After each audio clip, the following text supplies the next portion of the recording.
I'm one of those people that don't take holiday at all through the year. So she literally forced me. She's like, I'm booking the tickets, like we're going. And if it wasn't for that, I probably still wouldn't have gone. So she's Nice. very good at helping me get over my massive weaknesses, such as trying to go away and refresh and just get my head clear again. Because when I'm writing and when I'm speaking, like I'm always talking about the importance of taking time off. But it's like the doctor that can't take his own medicine. It's that whole thing. So we need to make more time for it. We need to make more time to recharge. We need to make more time to detox from all the digital information that we're taking in every day. And it'll definitely help us be more productive, be more creative, be more effective. But it's actually just doing it and seeing the upside of it, not just thinking of it in terms of my being productive at this moment or not. Like we need to shift that whole mindset.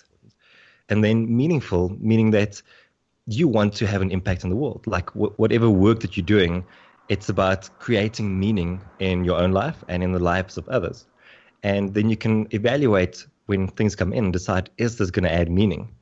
Is it going to add meaning to my life, to the other person's life, and to the people around me? Beyond that, you need to start questioning what you're learning.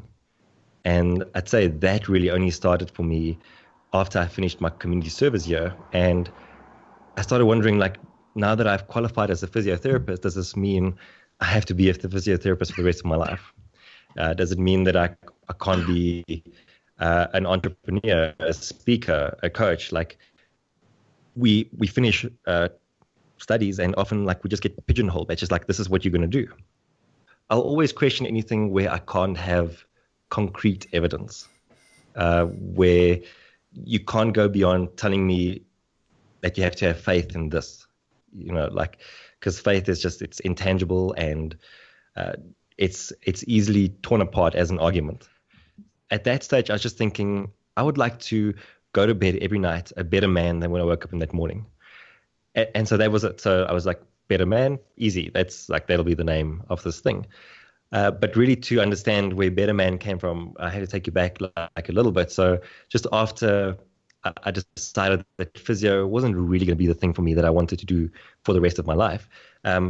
My friend introduced me to like websites and the fact that anyone can make a website and that through this website you can reach thousands of people. And I decided, well, if this is this accessible, I want to give it a bash. And accretion, so the definition of it is growth or increase through the gradual accumulation of additional layers. So that's the formal definition of it. But the way they describe it in terms of astrophysics is that you have this big piece of rock that's floating somewhere in space, and this piece of rock has its own pull, right? Its own gravitational pull, and it's proportional to its size. And so because of that, it pulls like all these smaller particles onto it. And then as these smaller particles adhere to it and it becomes bigger and bigger and bigger, its gravitational pull becomes bigger, and therefore it can attract bigger things onto it. And so it just keeps going. And eventually, over millions of years, you end up with a star or a planet. And I thought it's just such an awesome way of thinking about the way that we approach life, the way that we approach business, the way that we approach success. And it's about ultimately the small decisions in our lives. And it's about knowing that the small decisions accumulate, and they will either lead you to greatness or they will lead you to mediocrity.